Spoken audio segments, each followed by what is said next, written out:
नमस्कार प्यारे बच्चों, आप सब कैसे हैं। आप सबका अपने चैनल लर्न बाय फन में स्वागत है। आज हम हिंदी व्याकरण के एक नए अध्याय जिसका शीर्षक है अविकारी शब्द, उसके बारे में पढ़ेंगे कि अविकारी शब्द क्या होते हैं। चलिए वीडियो की शुरुआत करते हैं। जो शब्द लिंग, वचन, काल आदि से प्रभावित नहीं होते, यानी स्त्रीलिंग, पुल्लिंग, एक वचन, बहुवचन और तीनों कालों में एक ही रूप में बने रहते हैं, उन्हें अविकारी शब्द कहते हैं। अब जैसे कि बच्चों, अविकारी, मतलब नहीं होता, नहीं, विकारी मतलब जिसमें कोई भी चेंज नहीं होता, तो उन्हें हम कहते हैं अविकारी।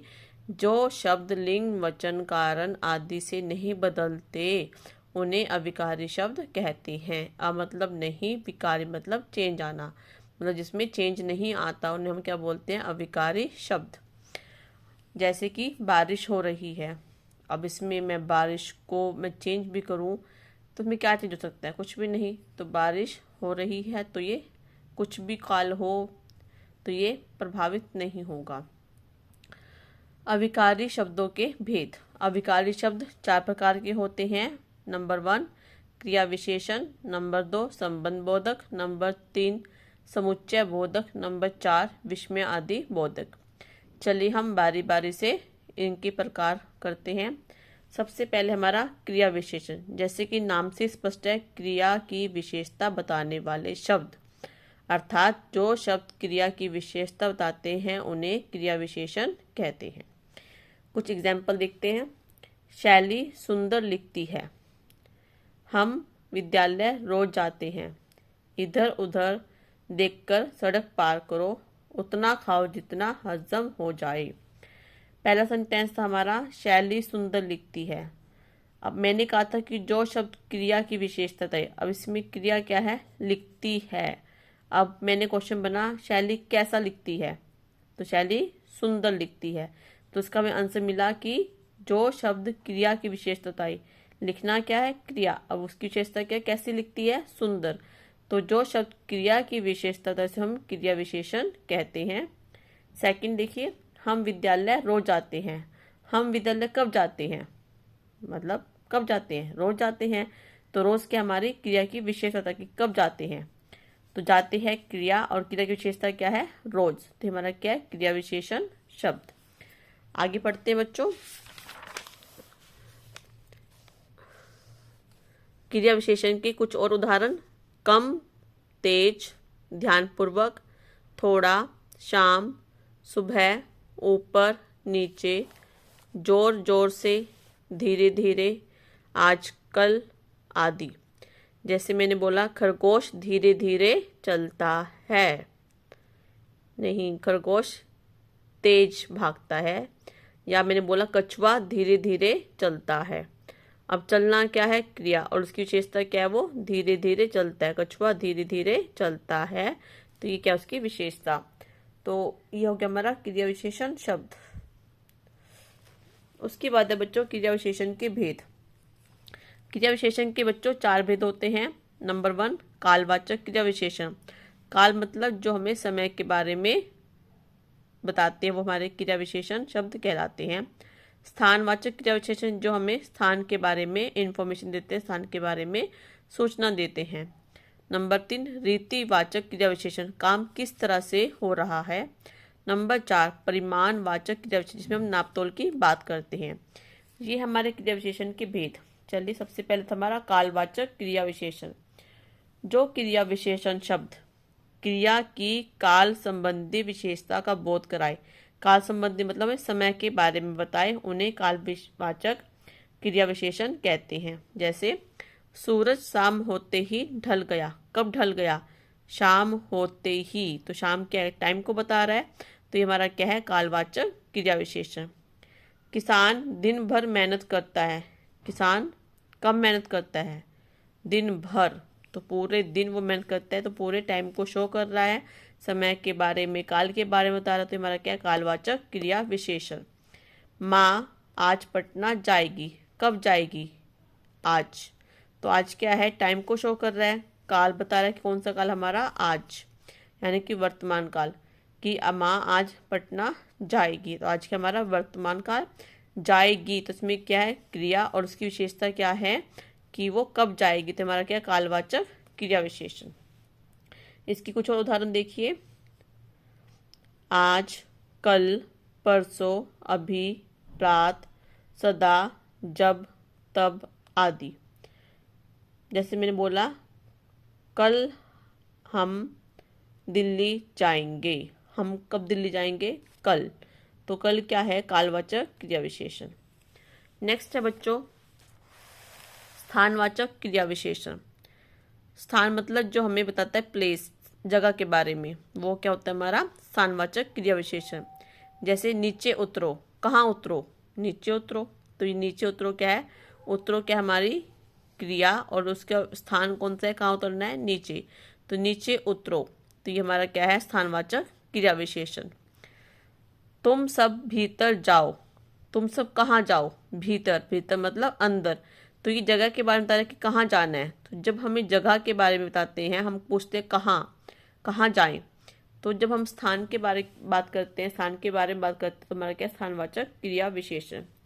जैसे इसकी परिभाषा देखिए, जो क्रिया विशेषण शब्द क्रिया की स्थान संबंधी विशेषता का बोध कराए उन्हें स्थानवाचक क्रिया विशेषण कहते हैं। जैसे इसके उदाहरण है इधर, उधर, नीचे, ऊपर, अंदर, बाहर, दूर, पास, दाएं, बाएं आदि। अब इसकी पहचान क्या है, क्रिया विशेषण के लिए हम क्या करेंगे, इसमें कहाँ, किधर, कितना, कितनी लगाकर प्रश्न किया जाता है। कहाँ उतरो, अब मैंने बोला नीचे उतरो, कहाँ उतरो, नीचे उतरो। तुम सब कहाँ जाओ, कहाँ जाओ मतलब जगह के बारे में पूछ रहे हैं, तो हमारा क्या है आंसर, भीतर जाओ। जब हम कहाँ, किधर, कितना, कितनी शब्द लगाकर प्रश्न पूछते हैं, तो हमारा क्या हो जाएगा, वो स्थानवाचक क्रिया विशेषण। उसके बाद है बच्चों रीतिवाचक क्रिया विशेषण। रीतिवाचक में जैसे इसकी एग्जाम्पल देखिए, मेट्रो रेल बहुत तेज चलती है, कैसे चलती है, बहुत तेज। कछुआ धीरे धीरे चलता है, कैसे चलता है, धीरे धीरे। प्रकाश ध्यानपूर्वक पढ़ता है, कैसे पढ़ता है, ध्यानपूर्वक। ये शब्द के हमारे रीतिवाचक क्रिया विशेषण। अब इसकी परिभाषा देखिए, जो क्रिया विशेषण शब्द क्रिया के होने की रीति या विधि संबंधी विशेषता का बोध कराते हैं उन्हें रीतिवाचक क्रिया विशेषण कहते हैं। अब इसके उदाहरण देखिए, धीरे धीरे, तेज, सहसा, अचानक, ध्यानपूर्वक, शांतिपूर्वक, हंसते हंसते, रोते रोते, चुपके से आदि। अब इसकी पहचान क्या है, रीतिवाचक क्रिया विशेषण के लिए हम क्या करते हैं, वाक्य में कैसे लगाते हैं, कैसे लगाकर प्रश्न किया जाता है, उसका हमें जो उत्तर मिलता है वो क्या हमारा रीतिवाचक क्रिया विशेषण। मेट्रो रेल कैसे चलती है, तो उसका आंसर क्या है, बहुत तेज। तो हमने पूछा कैसे। कछुआ कैसे चलता है, धीरे धीरे। प्रकाश कैसे पड़ता है, ध्यान पूर्वक। रीतिवाचक क्रिया विशेषण के लिए हम क्या करते हैं, वाक्य में कैसे लगाकर पहचान करते हैं कि वो हमारा रीतिवाचक है या नहीं। उसके बाद बच्चों नेक्स्ट हमारा परिमाणवाचक क्रिया विशेषण। अब इसकी पहले एग्जाम्पल देख लीजिए, रश्मि थोड़ा ही खेली थी कि वर्षा हो गई। आज सुभाष ने बहुत खाया। दादाजी चलते चलते काफी थक गए। अब इसमें थोड़ा, बहुत और काफी, ये शब्द हमें क्या क्रिया की मात्रा के बारे में बता रही हैं। कितना खेली थी, थोड़ा सा। कितना खाया था, बहुत। कितने थक गए, काफी। तो ये शब्द हमें मापतोल संबंधी विशेषता का बोध करा रहे हैं, तो ये हमारा क्या है, परिमाणवाचक क्रिया विशेषण। अब देखिए बच्चों, परिमाणवाचक क्रिया विशेषण की क्या उदाहरण है, थोड़ा, अधिक, काफी, पर्याप्त, कम, बहुत, आधा, पूरा, खूब, इतना, उतना, ज्यादा, बिल्कुल आदि। परिमाणवाचक क्रिया विशेषण की पहचान के लिए वाक्य में कितना लगाकर प्रश्न किया जाता है और उत्तर में जो प्राप्त होता है वह रीतिवाचक क्रिया विशेषण होता है। जैसे मैंने आपको बताया था, रश्मि थोड़ा ही खेली थी कि वर्षा हो गई। कितना खेली थी? थोड़ा खेली थी। आज सुभाष ने बहुत खाया। कितना खाया? बहुत खाया। दादाजी चलते चलते काफी थक गए। कितना थक गए? तो ये सब क्या हमारे रीतिवाचक परिमाणवाचक क्रिया विशेषण। जब हम परिमाणवाचक क्रिया विशेषण में कितना लगाकर प्रश्न पूछते हैं और जब हमें जो उसका आंसर मिलता है वो हमारा क्या होता है? रीतिवाचक क्रिया विशेषण, सॉरी परिमाणवाचक क्रिया विशेषण। उसके बाद है बच्चों संबंध बोधक, जो हमारा अविकारी शब्द का दूसरा भेद है। संबंध बोधक, इससे पहले जो हमने पढ़े थे वो थे हमारे क्रिया विशेषण के 4 भेद। अब हम अविकारी शब्द का दूसरा भेद जिसका नाम है संबंध बोधक के बारे में पढ़ेंगे। पहले इसकी परिभाषा देख लीजिए ताकि आपको अच्छे से समझ में आ जाए। जो शब्द वाक्य में आए शब्दों का अन्य शब्दों से संबंध बताते हैं वे संबंध बोधक कहलाते हैं। जैसे माँ ने लैपटॉप अलमारी के अंदर रखा। अब हम किसकी बात कर रहे हैं? लैपटॉप और अलमारी की। माँ ने अलमारी में क्या रखा? लैपटॉप। माँ ने लैपटॉप कहाँ रखा? अलमारी के अंदर। तो यहाँ पे जो के अंदर है वो लैपटॉप और अलमारी के बीच के संबंध को बता रहा है। पेड़ के नीचे घोड़ा खड़ा है। देखिए पेड़ के नीचे घोड़ा है। पेड़ के नीचे कौन खड़ा है? घोड़ा खड़ा है। पेड़ घोड़ा कहाँ खड़ा है? पेड़ के नीचे। तो ये जो पेड़ और घोड़ा है उसके बीच में क्या है? के नीचे, जो इन दोनों के बीच में संबंध को बता रहा है। ये था हमारा संबंध बोधक क्रिया विशेषण। अब उसके बाद है हमारा, अब इसकी पहचान कैसे करेंगे? अब इसकी पहचान क्या होती है? अधिकतर संबंध बोधक शब्दों से पहले संबंध कारक, संबंध का मतलब का, के, की। जिन वाक्यों में आपको का, के, की मिले वो हमारा क्या होता है? संबंध बोधक संबंध बोधक अविकारी शब्द। जैसे बच्चा माँ के पीछे चल रहा है। जैसे आप ढूंढ सकते हैं इसमें के, इसमें हमें के गिवन है तो मतलब ये हमारा क्या है? संबंध बोधक क्रिया विशेषण, संबंध बोधक अविकारी शब्द। उसका घर बाजार के पास है। के, अब इसमें के भी गिवन है तो हमारा क्या? संबंध बोधक अविकारी शब्द। डर के मारे वह कांप रहा है। डर के, अब के हमारे क्या? संबंध बोधक। हमें संबंध कारक गिवन है तो हमारे क्या? संबंध बोधक अविकारी शब्द। नेक्स्ट है बच्चों हमारा समुच्चय बोधक। अब समुच्चय बोधक क्या होता है? इसमें हमें 2 वाक्य गिवन होते हैं या फिर छोटे छोटे वाक्यांश गिवन होते हैं, हम उनको आपस में जोड़ते हैं। जैसे इसकी परिभाषा है 2 शब्दों, वाक्यांशों या वाक्यों को जोड़ने वाले शब्द समुच्चय बोधक कहलाते हैं। इसकी एग्जाम्पल देखिए, रक्षाबंधन भाई और बहन के प्रेम का प्रतीक है। बेटा तुम्हें आइसक्रीम चाहिए या जूस? पिताजी बीमार हैं इसलिए दफ्तर नहीं गई। जैसे कि आप ऊपर वाले वाक्य में देख सकते हैं, बेटा तुम्हें आइसक्रीम चाहिए या जूस। अब हम इसमें क्या है? आइसक्रीम और जूस को आपस में क्या कर दिया? या लगाकर जोड़ दिया। उसी तरह फर्स्ट सेंटेंस में रक्षाबंधन किसके प्यार का प्रतीक है? भाई और बहन। भाई और बहन हमारे 2 शब्द हैं जिसको बीच में हमने क्या लगाया? और हमारा क्या काम कर रहा है? आपस में जोड़ने का, भाई और बहन। तो और हमारा क्या हो गया? समुच्चय बोधक। उसके बाद पिताजी बीमार है इसलिए दफ्तर नहीं गई। अब इसमें 2 वाक्य हैं, पिताजी बीमार है वह दफ्तर नहीं गई। अब हमने क्या किया? इसमें इसलिए लगाया।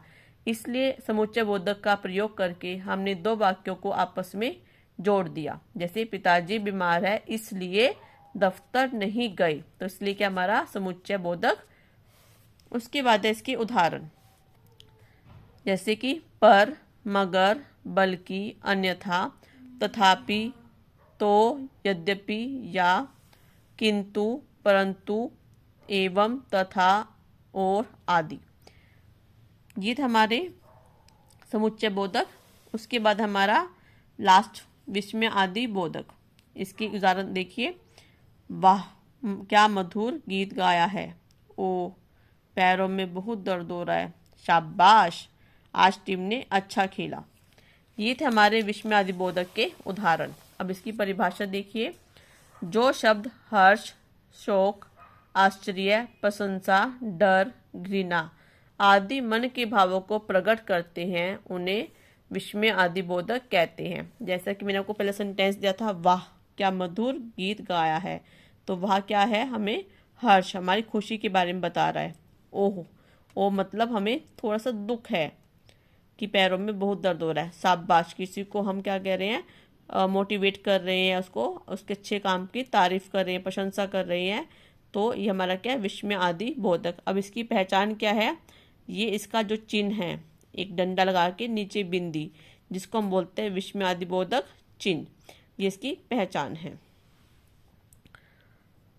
और बच्चों इसके उदाहरण हैं शाबाश, वाह, आहा, हाय, ओफ, हरे, छी, बाप रे, काश, हे, राम आदि। ये थे हमारे विस्मयादि बोधक के कुछ उदाहरण। और इसके और भी प्रयोग दे सकते हैं। हे राम, यह क्या हो गया। छी, कितनी गंदी बदबू आ रही है। अरे, आप वापस आ गए। काश तुम जीत गए होते। अब देखो इन सब वाक्यों में क्या है, पूर्ण विराम के बाद एक छोटी सी बंदी, देखो एक डंडा है, उसके नीचे बिंदी, ये इसकी पहचान है। बच्चों ये थे हमारी आज की वीडियो, जिसमें हमने अविकारी शब्दों के भेद के बारे में पढ़ा कि अविकारी शब्द क्या होते हैं और उसके कितने भेद हैं। आशा करती हूँ आपको आज की वीडियो अच्छी लगी होगी और आपके लिए कुछ आपको ज्ञानवर्धक सूचनाएं, इन्फॉर्मेशन आपको मिली होगी। चलिए आज की वीडियो की यहीं पर समाप्ति करते हैं। धन्यवाद।